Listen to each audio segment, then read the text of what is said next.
Bismillahirrahmanirrahim. Alhamdulillahi rabbil alamin, wassalatu wassalamu ala rasuli rabbil alamin, nabiyyina Muhammadin wa ala alihi wa sahbihi ajma'in, wa ba'd. Sambungan cerita kita dalam kitab Qisasul Ghaib fi Sahihil Hadithin Nabawi, kisah-kisah ghaib daripada hadis-hadis Nabi yang sahih. Malam ni sambungnya kita Al-Qissatu Thalithatu wal Arba'un, kisah yang ke-43, Qissatul Malhamah, Wafat Al-Qastantiniyah. Kisah Malhamah. Apa dia Malhamah? Tanda pelajar. Malhamah ni makna satu peperangan yang sangat besar. Peperangan yang sangat besar yang akan berlaku di antara orang Islam dengan orang-orang Nasara, orang Kristian. Peristiwa ini berlaku bila? Di akhir zaman, dekat dengan kiamat, dekat dengan keluarnya Dajjal. InsyaAllah lambat lagi lah, agak-agaknya kan, kita tak tahu bila, tarikh tak tahu. Tapi Al-Malhamatul Kubra, peperangan yang besar ini akan berlaku, salah satu daripada tanda kiamat yang hampir besar. Sebab lepas pada berlaku peristiwa ni, keluar Dajjal, turunnya Nabi Isa ibnu Maryam dari langit, dan penaklukan Konstantinopel. Tulis itu, Konstantinopel dalam bahasa Arab dipanggil Istanbul. Istanbul tahu di mana? Turki. Maknanya sekarang ni Istanbul, Konstantinopel sudah jadi negara, duduk dalam negara Islam, dibuka oleh Sultan siapa? Muhammad Al-Fatih rahimahullahu ta'ala kan, pada tahun tanda, pada tahun 1453 itu telah dibuka oleh Muhammad Al-Fatih. Kalau tengok dalam riwayat ini menunjukkan bahawa Konstantinopel akan jatuh sekali lagi dan dibuka kali yang kedua di akhir zaman, tak tahulah zaman bila. Maka sebelumnya keluar tanda-tanda kiamat yang besar yang akan berlaku, pertempuran di antara orang Islam dengan Dajjal dan tentera-tentera Dajjal. Turunnya Nabi Isa alaihissalam. Sebelum tu akan berlaku suatu peristiwa besar, ma'rakah, pertempuran besar di antara orang muslimin dengan Rom, dengan orang Nasara. Selepas daripada menang, orang Islam akan pergi buka Konstantiniyah, iaitulah Istanbul, Konstantinopel, kali yang kedua, insya-Allah. Kita tengok kepada kitab kita ni, Nasul Hadis, Nas Hadis. Nas Hadis ni dalam kitab ini Tuan Syekh kita bawa dua riwayat hadis. Kita akan baca dulu, kemudian kita huraikan insya-Allah. Hadis yang pertama, dua-dua hadis ni semuanya sahih, diriwayat oleh Imam Muslim dalam sahih dia. Hadis riwayat Muslim dalam sahih dia. Hadis yang pertama, an Abi Hurairah radhiyallahu anhu, anna Rasulullah sallallahu alaihi wasallam qala, la taqumus sa'atu hatta yanzila ar-rum bil a'maqi aw bidabiqin fayakhruju ilaihim jayshun minal madinati min khiyari ahli al-ardi yawma idzin fa idza tasaffu qalat ar-rum khallu bainana wa bainal ladzina subu minna nuqatiluhum fayaqulul muslimun bainal ladzina sabau. Tengok, ini dalam kitab ni kata sabau, ni kata subu. Sabau minna.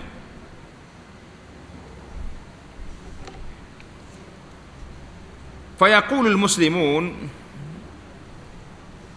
la wallahi la nukhalli bainakum wa baina ikhwanina fayuqatilunahum fayanhazimu sulusun la yatubullahu alaihim abada wa yuqtalu sulusuhum afdalus syuhada indallah wa yaftatihu sulus la yuftanuna abadan fayaftatihuna Qustantiniyah. Tengok terjemahan, dia panjang sangat, kita ambil sekirat-sekirat. Daripada Abu Hurairah radhiyallahu anhu, Abu Hurairah sahabat Nabi ini mencerita, Nabi kita sallallahu alaihi wasallam bersabda. Hadis ini tanda-tanda kiamat, mana mukjizat, benda yang akan berlaku kemudian. Nabi kata apa? Tidak akan terjadi hingga hari kiamat sehingga Rom, siapa dia puak Rom ni? Puak Kristian, Nasara ni. Hatta yanzila Rom bil a'maq. Tulis ku Arab. Al-a'maq tu. Kalau baca ku Melayu ni a'maq. Dan dabiq. A'maq dengan dabiq. Tulis. A'maq dengan dabiq ni dua tempat dekat dengan bandar Halab. Tulis itu. Tak cuba cari mana ni dua ni. Bandar Halab. Halab ni kalau bahasa orang putih dia panggil Aleppo. Tu tempat hancur lebur habis. Nyebom ni tentera anak singa di Syria ni. Basharul Asad. Jadi puak-puak Rom ni mari kumpul di A'maq dengan Dabiq dekat dengan Halab di Syria. Lalu keluar kepada mereka bala tentera dari Madinah. Masya Allah. Puak-puak Rom mari kumpul di mana? Tanda situ pelajar-pelajar. Dalam riwayat kata tentera Rom, ti'dad jaisyur Rom yuqaribul milyun. Tentera Rom hampir 1 juta orang. Tulislah kitab ni. Penterjemah dia tak ambil dah benda ni. Dia ambil hadiah nak. Berapa orang? 1 juta orang tentera Rom. Ramai ke sikit? Nya tanya boleh. Kemudian datang tentera Rom berkumpul, lalu keluar kepada mereka bala tentera daripada Madinah, daripada bumi, ahli bumi yang paling baik pada waktu itu. Masya Allah, tabarakallah. Nabi kata apa dalam hadis ni? Min khiyari ahli al-ardi yawma izin. Tentera mari Madinah ni termasuk di kalangan rombongan tentera manusia yang paling baik yang ada atas muka bumi pada saat itu. Mana ini tazkiyah daripada Nabi kepada tentera Madinah. Kepada tentera Madinah. Apabila mereka berbaris,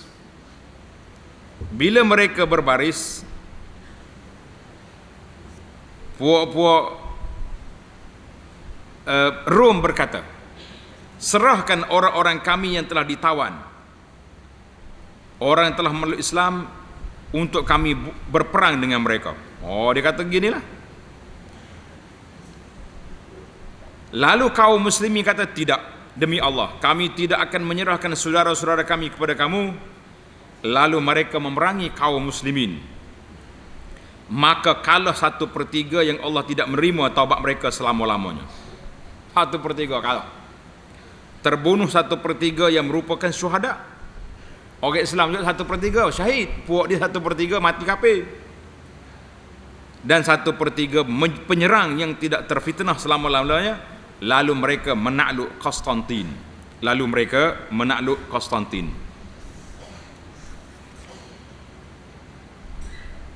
Fabainamahum, tengok terjemahan dulu.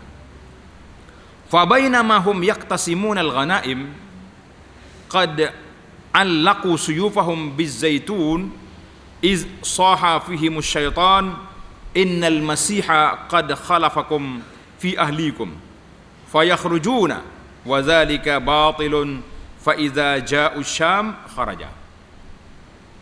Fabainamahum yu'idduna lil qital yusawwuna as-sufuf iz uqimatis salatu fayanzilu Isa ibn Maryam fa'ammahum fa idza ra'ahu aduwullah zaba kama yazubul milhu fil ma falau tarakahu lan daba hatta yahlik walakin yaqtuluhu Allahu biyadihi fayurihim damahu fi harbatihi. Itu hadis yang pertama ni. Maka sementara mereka membahagikan harta rampasan dengan ni, bila orang muslim pergi dengan Rom sudah menang, dia pun duk kumpul harta rampasan perang. Mereka menggantungkan pedang di pokok zaitun. Sesar dah nak perang, tak ada benda-benda ni. Masa tu senjata tidak ada, dia berperang dengan pedang. Dia gantung di pokok zaitun pedang dia. Tiba-tiba syaitan bertempit kepada mereka, sesungguhnya Al-Masih telah meninggalkan kamu pada keluarga kamu. Kamu duk bagi harta sini, Dajjal duduk kacau keluarga kamu di Syam. Pula. Lalu mereka keluar, dan dengan yang demikian batil, apabila mereka tiba di Syam, ia pun keluar. Mana bila dia sapa di Syam, memang Dajjal mari sungguh. Maka sementara mereka bersiap sedia untuk berperang, mereka meluruskan saf, tiba-tiba diiqamatkan salat. Lalu Nabi Isa bin Maryam turun dan mengimami mereka. Dalam riwayat ni kata Nabi Isa jadi imam. Ada riwayat Imam Mahdi tadi, waktu Nabi Isa mari, Imam Mahdi suruh Nabi Isa jadi imam. Isa kata, imamukum minkum, imam daripada kamu. Aku ni sudah jadi tetamu sekarang, kan? Turun. Mula jadi imam yang kedua, wallahu alam. Mana mula-mula dia turun, Mahdi jadi imam. Apabila musuh melihatnya, siapa dia musuh? Dajjal, Masih. Maka ia lebur seperti leburnya garam dalam air, lembek lalu. Dajjal tak bermaya.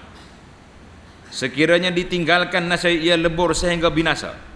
Jadi Allah nak suruh dia mati dalam keadaan hina, biar Nabi Isa bunuh dengan tangannya. Maka darahnya diperlihatkan kepada mereka pada lembing kepunyaan Nabi Isa AS. Satu.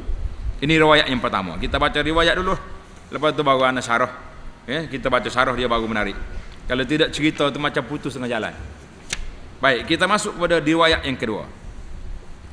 Wa an Yusair bin Jabirin. Dalam kitab awak ni nombor 1 boleh, tak boleh 2 pun tak boleh. Kamu tulis.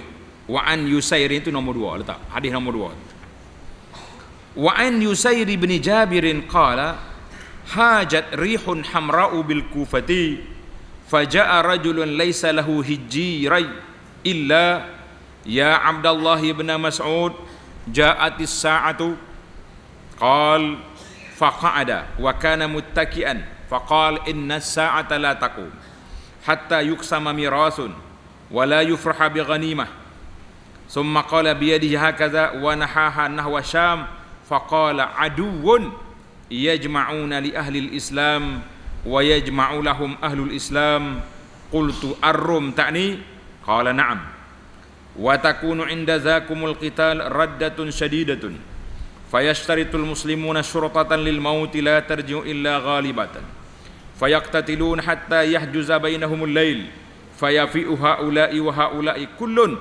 ghairu ghalibin wa tafna syurtah ila akhiri al-hadis. Kita tengok terjemahan. Hadis ni panjang.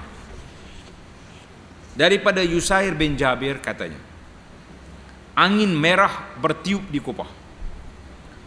Lalu datang seorang laki-laki yang tidak ada perkataan yang diulang-ulangnya kecuali orang ni mari jumpa sahabat Nabi, nama dia Abdullah bin Mas'ud. Dia kata, wahai Abdullah bin Mas'ud, telah datang kiamat. Tengok angin merah ni, kiamat ke? Kata Ibnu Mas'ud, la, dia kata. Ibnu Mas'ud kata, la, belum. Faqala Ibnu Mas'ud wa kana muttaki'an. Dia duduk, yang sebelumnya dia bersandar. Mula-mula dia nyanggih, dia betul duduk. Lalu berkata, sesungguhnya hari kiamat tidak terjadi sehingga harta pusaka tidak dibahagikan. Tak ada nak bagi harta. Dan tidak bergembira dengan harta rampasan perang. Sebab apa? Mati habis dah orang. Kemudian dia memberi isyarat dengan tangannya, diarahkan ke arah Syam. Lalu berkata, musuh berkumpul untuk menyerang mereka. Aku, yakni Yusai, bertanya, Adakah engkau maksudkan Rom? Kata Ibn Mas'ud, ya. Dan ketika itu terjadi pertempuran yang amat dahsyat. Maka kaum muslimin mengambil perjanjian maut kepada sekumpulan tentera. Tidak akan kembali kecuali menang. Orang Islam dia janji dengan puak syurtah dia ni, kita jangan balik kecuali menang. Ini semangat jihad. Lalu mereka berperang sehingga terhalang dengan malam. Daripada pagi dia perang sampai malam. Maka mereka ini dan mereka ini kembali. Mana dia rehatlah sekejap. Malam ni kita berhenti sampai esok dah. Semuanya tidak beroleh kemenangan dan habis perjanjian. 3 hari. Kemudian hari kedua, kaum muslimin mengambil perjanjian maut pada sekumpulan tentera. Mari kita buat janji pula hari ni. Lawan. Tidak akan kembali kecuali menang. Lalu mereka berperang sehingga terhalang dengan malam. Mana mari waktu malam. Maka mereka ini dan mereka ini kembali. Mereka ini terjemah lagu mana tu? Dia kata apa ni? Faya baqa haula wa haula. Mana kumpulan Islam dengan kumpulan Rom berhenti. Esok sambung pula dia kata. Semuanya tidak beroleh kemenangan dan habis perjanjian. Kemudian hari ketiga, 3 hari dia perang. Kaum muslimin mengambil perjanjian maut pada sekumpulan tentera. Tidak akan kembali kecuali menang. Lalu mereka berperang sehingga terhalang, sehingga masuk waktu malam. Maka mereka ini dan mereka itu pun kembali rehat. Semuanya tidak beroleh kemenangan dan habis perjanjian. Maknanya tak boleh nak buat apa. 3 hari perang, tak ada siapa menang. Tengok ni. Apabila sampai hari keempat, tanda dia kita, hari ni hari keempat dah nak perang ni. Bila mari hari keempat, nahada ilaihim baqiyatu ahli Islam. Kumpulan Islam bantuan daripada negara lain. Hak tadi tentera Madinah kan. Hak ni orang Islam hak lain pakat mari. Bangkit menyerang puak kafir. Bantuan mari. Lalu Allah menjadikan kekalahan ke atas puak kafir. Benar dah lah. Mereka melakukan peperangan yang tidak pernah dilihat seumpamanya, sehingga burung yang terbang di sisi mereka tidak melewati mereka. Mereka ia jatuh lalu mati. Kuat dia punya panuh, burung pun kena. Maka Banu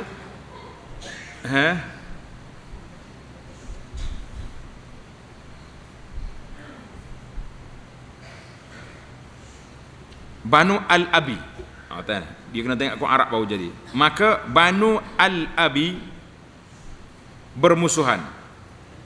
Mereka seramai 100 orang. Maka tidak tinggal daripada mereka 1 orang.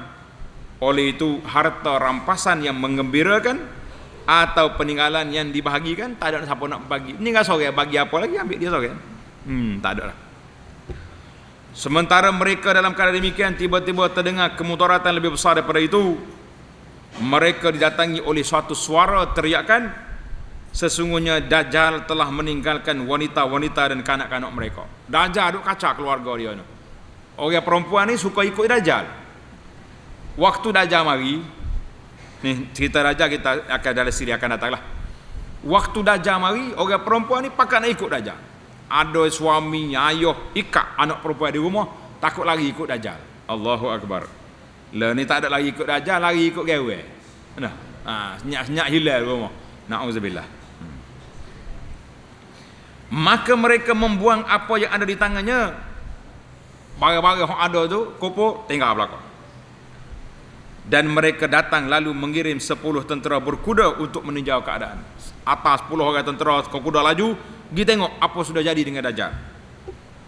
Rasulullah sallallahu alaihi wasallam bersabda, "Inni la'arifu asma'ahum wa asma'a abaihim wa alwana khuyulihim. Hum khairu fawarisa ala zahril ardi yawma idzin aw min khairi fawarisa ala zahril ardi yawma idzin." Nabi bersabda, sungguhnya aku mengetahui nama-nama mereka atau nama bapa-bapa mereka dan warna kuda mereka. Mereka adalah sebaik-baik pasukan berkuda atas muka bumi pada hari itu. Sebaik-baik pasukan berkuda atas muka bumi pada hari itu Nabi puji tentera ni. Tengok hadis ini dikeluar oleh Imam Muslim. Baiklah. Sebelum anda pergi kepada pengajar hadis, intisari, kita tengok dia punya cerita syarah dia pula. Tanda pelajar-pelajar, tanda tepi kitab. Kan? Hadis ini adalah merupakan peperangan besar yang akan berlaku di antara orang Islam dengan Nasara ketika hampirnya kiamat, sebelumnya keluar Dajjal sedikit. Jadi orang hok perang dengan Rom ni akan ada sebahagian mereka yang kekal, mereka ni akan pergi berperang dengan Dajjal. Jadi orang Islam pada masa itu mempunyai kekuatan yang luar biasa. Mereka boleh lawan dengan Rom yang mempunyai berapa bilangan tadi? Miliun, juta orang boleh lawan. Sebelum berlakunya peperangan, orang Islam dengan Rom berdamai dengan ni. Kita dengan orang kafir ni hati-hati. Mula-mula bila dia tengok Islam kuat, orang Rom buat perdamaian. Dia panggil pakatan. Buat pakatan dengan Islam. Jangan sebutlah alik belakang cakap pakatan boleh tak? Pakatan tu pakatan ni. Kemudian Islam dengan Rom pergi serang musuh mereka, dan mereka telah mengalahkan musuh. Menang. Bila menang, puak-puak Nasara Kristian jahat. Dia belok. Dia kata dia menang sebab apa? Dia angkat salib. Dia angkat dia punya salib. Dia kata kita menang sebab salib, bukan kerana Allah. Fayaqumur rajulu minal muslimin. Orang Islam pun bukan kerana salib kita menang dengan pertolongan Allah, maka orang Islam ambil dia punya salib, patah. Nak main. Bila patah, geng-geng Kristian bangun pula serang orang Islam. Maka pada waktu itu berlakulah peperangan. Punca. Pasal tu kita tengok gini, nak berkawan dengan kafir ni, payah. Hari ni nak buat baik monyok ya. Dah, dia boleh kuasa, tunjuk kuasa dah pelik. Dalam hadis Auf bin Malik, sabda Nabi sallallahu alaihi wasallam, "Udud baina yaday sa'ah sitan." Nabi sallallahu kata, menghitung sebelum terjadinya kiamat ada 6 perkara besar akan berlaku. Yang keenamnya hudnatun, perjanjian damai di antara Islam dengan Banil Asfar, dengan puak-puak Kristian, dengan orang putih. Tapi bila menang, mereka tipu kita. Mereka datang dengan 80 bendera. Setiap bendera ada 12,000 tentera. Berapa tentera Rom? 12,000 kali dengan 8 bendera. 8 batalion. Mana satu bendera berkata batalion dah. Satu bendera dia ada 12,000 tentera. Ini tentera Rom mari nak usik tentera Islam. Dalam hadis ini dalam Bukhari. Dalam hadis yang diriwayat oleh Abu Daud, satu salihun Rum sulhan amin. Orang Islam akan berdamai suluh dengan Rom, maka mereka pun berpakat menang. Lepas pada menang, tentera salib tipu kita. Dia kata dia menang kerana salib. Pada waktu itu berlakulah peperangan yang disebut dengan nama Al-Malhamatul Kubra, peperangan besar di antara Islam dengan Rom. Dengan Islam dengan Rom. Jadi kita kena tahu. Jadi puak-puak kafir ni kerja dia ada duk ngenak orang Islam itu. Tentera yang besar, tanda ni. Tentera Salibiyah, puak-puak Kristian telah mengumpulkan tentera dia 960,000, dekat dengan banyak tu kan. 960,000 dekat dengan sejuta, sebagaimana tersebut dalam hadis yang telah kita sebut. Mereka mari berkumpul di mana? Di Ahmad, Dabik, dekat dengan Halab. Tapi kekuatan tentera Islam yang mari daripada Madinah Al-Munawwarah mari ke Syam, mereka berkumpul di satu tempat nama dia Ghutah. Ghutah ni satu tempat dekat dengan Madinah Damsyik. Sebagaimana hadis yang diriwayat oleh Abu Darda, sabda Nabi sallallahu alaihi wasallam, "Inna fustatal muslimi yaumal malhamah bil Ghutah." Tempat berkumpul orang Islam pada hari peperangan besar di Ghutah di Damsyik. Hadis ini sahih. Dan tentera yang datang daripada Madinah ni, Nabi telah beri pujian, min khiyari ahli al-ardi yauma izin, mereka adalah sebaik-baik tentera pada saat itu. Maka orang Islam di Madinah keluar, dan tentera-tentera Islam daripada seluruh kawasan lain juga berkumpul datang ke sini. Bila? Ingat tadi, peperangan berlaku berapa hari? 4 hari. Hari yang pertama, yang kedua, yang ketiga, mereka lawan tentera Madinah. Hari yang keempat, ja'a al-yaumul ar-rabi', barulah sampai tentera-tentera Islam daripada mana? Min kullil amsar, daripada pelosok negara-negara Islam yang lain. Jadi alhamdulillah. Dalam tentera Islam ada sekumpulan tentera Kristian yang telah masuk Islam. Dia mula-mula orang ni tawanan. Tadi kan dia katakan melepaskan orang tawanan tu. Asal Kristian. Bila ditawan, sabab ditawan oleh orang Islam, balik dia tengok, ya akhlak orang Islam ni baik, puak-puak Kristian ni masuk Islam. Bila pergi depan dengan Roh kata, tu orang kita kenal muka dia. Dia pun bagi tahu, tentera Islam, kami tak nak lawan kamu. Kami nak lawan dengan anak keturunan kami. Anak beranak kami ni, hak Kristian masuk Islam. Kalau zaman kita hak melompak ni. Nah, zaman melompak ni. Contohlah tu. Tentera Islam kata tak mungkin. Macam mana kami nak lepas mereka? Mereka sudah jadi saudara kami. Yang pertama. Yang kedua, kalau kita lepas, bermakna kita akan tentera Islam pecah dua. Bila pecah dua, kafir nampak sikit, kita tak ada kekuatan. Kerana itu para jemaah sekalian, umat Islam mesti bersatu, mesti berganding, tak boleh pecah-pecah. Kalau pecah, nyembah di kafir. Ini masalah dia. Maka berlakulah peperangan selama 3 hari. Akhir sekali pada hari yang keempat, alhamdulillah, apabila sampainya bantuan daripada seluruh pelosok dunia, pada ketika itu tentera-tentera Salibiyah mulai kalah dan tentera Islam mendapat kemenangan yang besar pada saat itu. Kemenangan yang besar pada saat. Bila selesai perang, orang Islam tak puas hati. Dia kata tentera kafir ni mari mana ramai ni? Dari mana? Tengok-tengok, rupanya mari daripada Konstantinia. Mari daripada Istanbul tadi.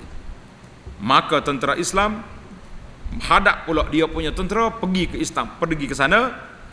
Kata Nabi sallallahu alaihi wasallam, tentera-tentera ini bukan daripada orang Arab, kerana Arab tak ramai. Dia panggil daripada Bani Ishaq. Bani Ishaq ni. Jadi Bani Ishaq ni ada 70,000 tentera yang akan berperang pada waktu itu. Maka mereka itu iaitulah orang-orang Kristian Nasara daripada anak-anak Ais bin Ishaq bin Ibrahim Al-Khalil, sebagaimana kata di Ibnu Katsir. Baik, tanda pelajar. Tentera yang nak masuk ke Konstantin, apakah senjata dia? Tengok kita. Apa senjata dia? Maryam, bedi, senapang. Tak, dengar ni. Wa qad akhbara Rasul, Nabi sallallahu alaihi wasallam telah mengkhabarkan bahawa tentera Islam yang telah mengepung Konstantinia, mereka dapat membuka negara Konstantin bukan dengan senjata, tapi dengan laungan la ilaha illallah, la ilaha illallah, Allahu akbar. Tentera Rom jadi lembek, orang Islam boleh tawan mereka. Masya Allah. Itu dipanggil dengan kuasa Allah Azza wa Jalla. Alhamdulillah. Maka tentera bila dia boleh masuk Konstantin, tengah duk kumpul harta, nak bagi-bagi harta, tiba-tiba mari maklumat mengatakan bahawa di Syam, keluarga kamu di Syam dalam bahaya sebab Dajjal telah keluar.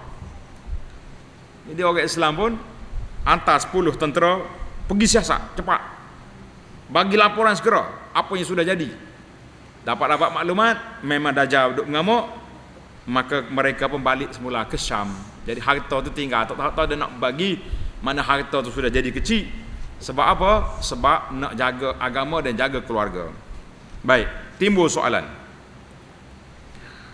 timbul soalan, dia kata Konstantin telah dibuka oleh Sultan Muhammad Al-Fatih bila pada bulan Mei kan, akhir bulan Mei tahun 1453 bersamaan dengan tahun 857 Hijri. Muhammad Al-Fatih telah buka Konstantin. Anda ingat waktu anda pergi melawat ke Istanbul beberapa tahun lepas dulu, masa tu bulan 5, kita tahulah dia panggil Yaumul Watani, hari pemerdekaan dia. Jadi banyak pakak gitu baca Yasin gitu, pasal api macam-macam dekat kubur Muhammad Al-Fatih. Cerita pelik jugalah. Bila anda pergi ke medan, dia panggil Medan Tahrir, kalau kita kat macam dataran Merdeka, tengok-tengok, kereta kebal penuh. Kita duduk relax situ. Ingat kau kereta kebal ni nak buat pertunjukan sempena hari merdeka. Masya Allah, tabarakallah. Hari ni duduk datang merdeka, besok anda terbang ke Madinah. Siapa-siapa Madinah tengok dalam berita, rupanya kereta kebal di Medan Tahrir tadi, iaitulah satu demonstrasi dibuat oleh puak-puak liberal Turki nak lawan Erdogan ni, nak menuntut kebenaran, kebebasan, nak minum arak. Ya, nasib baiklah kita tidak terperangkap dalam geng-geng mabuk arak di dataran merdeka di Turki. Masya Allah. Ini cerita ni. Mana Muhammad Al-Fatih telah buka. Kata di ulama hadis, apa yang berlaku kepada Muhammad Al-Fatih, Sultan Muhammad Badir rahimahullah ta'ala, itu benda yang sudah berlaku. Sudah berlaku. Dan sekali lagi saya kau qurba qiyamis sa'ah, sekali lagi akan berlaku pembukaan kota Konstantin. Tapi bilakah Konstantin jatuh, wallahu alam. Kalau kita sebut sekarang ni orang Turki marah, dia kata bila pula. Kita itu kuasa Allah Azza wa Jalla, kita tidak tahu. Maknanya dia kata, maknanya dia akan berlaku sekali lagi. Hak dulu pernah Nabi kita salah ditanya, ayul madinataini tuftahu awalan, bandar negara mana yang akan dibuka dulu ya Rasulullah, Konstantin ataupun bandar Rom? Nabi kata Madinatu Ibni Herakla dibuka awal, yakni Konstantin. Tersebut adalah hadis yang diriwayat oleh Abu Amr Ad-Dani dan juga Imam Ahmad. Hadis la tuftahannal Konstantiniyah fala ni'mal amiru amiruha wa la ni'mal jaisu zadikal jais. Nabi kata selagi akan dibuka Konstantin, sebaik-baik tentera, terbaik pemimpinnya, sebaik-baik tenteranya. Maka ramailah ada di antara sahabat seperti Abu Ayyub Al-Ansari dan lain-lain sahabat cuba nak mendekati di bawah pimpinan Muawiyah, nak pergi ke Rom, nak pergi ke Konstantin, nak masuk tak boleh. Cuma Abu Ayyub bila sakit dekat nak mati, dia kata bawa dekatkan aku dengan kota Rom. Jadi alhamdulillah kalau kita pergi Istanbul lah ni, ada satu tempat nama dia Ayyub. Dia tak panggil Abu Ayyub, dia tulis Ayyub gitu. Ayyub maknanya Masjid Abu Ayyub. Ada kubur dia situ. Macam-macam lah cerita. Kalau kita baca dalam sejarah Turki ni, dia kata waktu dulu kubur Abu Ayyub ni tak jumpa. Lepas tu masa Muhammad Al-Fatih mari, jumpa. Sampai sekarang ni ada masjid situ. Wallahu alam. Kita bukan nak cerita. Maknanya hadis ini telah disahahu Az-Zahabi dan juga dalam Musnad Imam Ahmad. Kali yang kedua, selagi akan berlaku pembukaan kota Konstantin apabila hampir datangnya Dajjal, keluarnya Dajjal di akhir zaman. Tapi cara pembukaan dia tak sama. Cara buka dia macam mana? Dengan takbir, dengan la kalimah tauhid. Orang kafir pun kalah, menang boleh masuk gitu saja. Jadi puak kita ni patut pakat takbir belakang tak? Nak suruh benar tu. Wallahu alam. Cerita ni panjang. Peristiwa yang berlaku ini termasuk dalam qisasul ghaib, benda-benda ghaib yang akan berlaku di akhir zaman, insya-Allah. Oleh kerana Nabi kata, bila Nabi kata mesti ada, kan? Tersebut dalam hadis Mu'adz, Nabi kata imaratu Baitul Maqdis kharabu Yathrib. Bila Baitul Maqdis makmur, Madinah pula bermasalah. Kharab Yasrib, bila Madinah sudah bermasalah di sana, khuruj al-malhamah, akan berlakunya peperangan besar di antara muslimin dengan Rom. Bila berlakunya peperangan malhamah ini, akan dibuka kota Konstantinia. Apabila buka kota Konstantinia, akan keluarnya Dajjal. Ini dia panggil mata rantai. Semua itu hadis dalam Abu Amr Ad-Dani dan juga Abu Daud dan lain-lain ulama. Baiklah, saya nak ringkaskan karena masa kita sangat terhad. Tengok kita pergi pada ibarul hadis wa fawaiduhu wa ahkam. Pengajaran intisari, pengajaran daripada hadis yang kita baca ini tentang Konstantin. Apakah pengajaran dia? Yang pertama, hadis ini dan seumpamanya menunjukkan kepada kita sebahagian faedah hadis-hadis yang menyebut tentang perkara gaib yang akan datang. Maka ia mengandungi berita gembira bagi kaum muslimin bahawa Islam kekal sehingga terjadi kiamat, dan kaum muslimin akan tetap memiliki kekuatan yang akan menentang dan menewaskan kuasa-kuasa besar, kuasa Rom dan kuasa-kuasa lain. Jangan bimbang, kita akan menang insya-Allah. Yang kedua, pengenalan mengenai al-malhamah. Apa dia malhamah? Iaitulah peperangan terbesar yang terjadi sepanjang sejarah manusia akan berlaku. Penentuan tempat bala tentera yang berperang, di mana A'maq dengan Dabik. Penetapan tempat setiap kepimpinan kedua-dua belah pihak, mari daripada Rom, mari daripada Madinah, dan bilangan bala tenteranya sudah disebut. Yang ketiga, wajib membetulkan kesalahan ilmiah yang terjadi di sisi orang awam dan mereka yang tidak mengetahui perkara gaib yang akan datang. Tengok contoh ni. Maka seorang laki-laki yang datang kepada Ibnu Mas'ud mendakwa bahawa hari kiamat telah terjadi. Dia tengok api merah, angin merah, kiamat dah, dia kata. Lalu Ibnu Mas'ud radhiyallahu anhu membetulkan kesalahan itu dan beralasan bahawa ia tidak akan terjadi sebelum terjadinya tanda-tanda kiamat yang besar. Kita kena belajar lah kan. Ini peranan macam kita hari ni. Bila mari bulan Rajab, mari bulan Syaban, orang duk sebar hadis palsu. Siapa dia beritahu kemarin datang bulan Rajab? Siapa dia beritahu WhatsApp kepada kawan-kawan kedatangan bulan Syaban, orang ni dihapuskan dosa dia. Hadis palsu, jangan duk sebarkan. Kalau jumpa dalam grup WhatsApp, delete lalu. Jangan duk sebar. Kewajipan para ulama membetulkan kesalahan yang salah faham masyarakat. Yang keempat, kenyataan bahawa tentera Islam sedikit ketika bermulanya peperangan, lalu pahlawan-pahlawan Islam yang sedikit meneruskan perjuangan bermati-matian sampai pada kemuncaknya di sisi orang-orang yang bersumpah setia untuk berperang sehingga menang atau mati syahid. Mana orang Islam ni orang tak takut mati. Dia akan berani.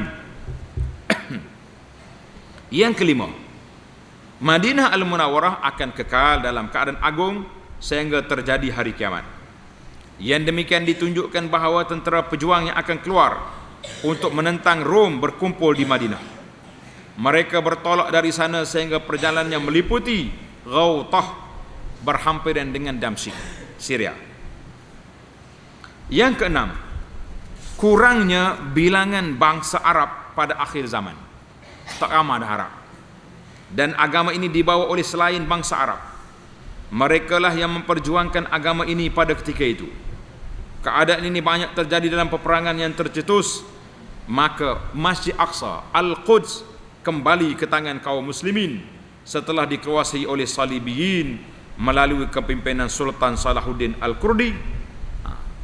Kurdi bukan Arab. Dan Al-Mamalik dengan pimpinan Qutuz, iaitulah orang-orang yang menewaskan Tatar di Ain Jalut. Cerita-cerita ni kena dengar belakang ni. Pasal tu kita kena belajar sirah. Ain Jalut, peperangan di antara Tatar dengan orang Islam kan, di Iraq, di lain tempat macam mana. Yang ketujuh, hadis-hadis tersebut menceritakan tentang peperangan tradisional. Tak ada lagi bom atom ni, tak ada. Kapal terbang pun tak ada minyak nak naik. Bala tentera berperang dengan pedang-pedang. menunggang kuda dan pergelutan bala tentera. Bergelut ni maknanya pelawai bertumbuk. Jika pengetahuan ini sah, maka sesungguhnya kekuatan roket, bom dan seumpamanya pada hari ini akan binasa setelah binasanya teknologi yang ada pada hari ini. Orang tak pakar, tak nak pakar. Bagi ada, tak nak terbang. Kalau kata kebal ada, tak gerak. Jadi bersibuk. Dan manusia kembali pada keadaan mereka sebelum wujud senjata-senjata pemusnah yang kita kenali pada hari ini. Yang ke-8, para pejuang kaum muslimin boleh mengadakan perjanjian setia untuk berperang sehingga menang atau mati syahid, sebagaimana Rasulullah sallallahu alaihi wasallam membai'ah ikat setia bersama sahabat-sahabatnya pada hari Hudaibiyah di bawah pohon untuk berjuang hingga menang, tidak melarikan diri dari medan perang. Dan perkara seperti ini terjadi pada perang Yarmouk dan selainnya. Yang ke-9, kekalnya agama Nasrani hingga akhir zaman. Akan tetapi agama yang menyimpang ini akan berakhir dan binasa setelah turunnya Nabi Isa bin Maryam, kerana tidak diterima jizyah daripada seorang, tak ada lah. Maka ada dua pilihan saja, sama ada dia masuk Islam atau dibunuh. Lalu orang-orang Nasrani memasuki agama Islam dan agama-agama yang lain binasa pada zamannya, zaman Nabi Isa. Yang ke-10, hadis-hadis ini akan sampai kepada pemimpin-pemimpin tentera dan bala tentera Islam yang menceburi peperangan pada akhir zaman. Mereka akan mengambil faedah daripada hadis tersebut, berjaya meneguhkan mereka dalam peperangan dan perdamaian. Jadi kita kena tahulah bahawa hadis-hadis tentang alamat kiamat ini akan dibaca oleh pemimpin-pemimpin Islam di akhir zaman nanti dan menjadi motivasi untuk mereka terus berjuang memperjuangkan agama Allah Azza wa Jalla ini, insya-Allah. Jadi para pelajar sekalian, itulah salah satu daripada peristiwa yang akan berlaku di akhir zaman. Nama dia Al-Malhamatul Kubra dan pembukaan kota Konstantinopel. Mana Konstantinopel akan berlaku dua kali, Muhammad Al-Fatih sekali, dan akhir zaman akan berlaku sekali lagi. Peperangan di antara kita dengan orang kafir, dengan Rom, juga akan berlaku di bumi Syam. InsyaAllah tentera Islam akan menang. Tamatlah kita. Kemudian kita akan pergi pula kepada kisah apa? Kisah yang ke-44, bermulanya kisah Dajjal. Jadi kisah Dajjal ni dalam kitab kita ini ada 4 kisah. Kisah yang pertama, cerita Tamim Ad-Dari. Kisah yang kedua, Ibnu Sayyad. Kisah yang ketiga, keluarnya Dajjal semati. Kisah yang keempat, orang yang soleh akan berdepan dengan Dajjal nanti, insya-Allah. Jadi kita akan ambil satu persatu di dalam siri-siri yang akan datang, insya-Allah. Subhanakallahumma wa bihamdika asyhadu an la ilaha illa anta astaghfiruka wa atubu ilaih. Wa sallallahu ala nabiyyina Muhammadin wa ala alihi wa sahbihi ajma'in walhamdulillahi rabbil alamin.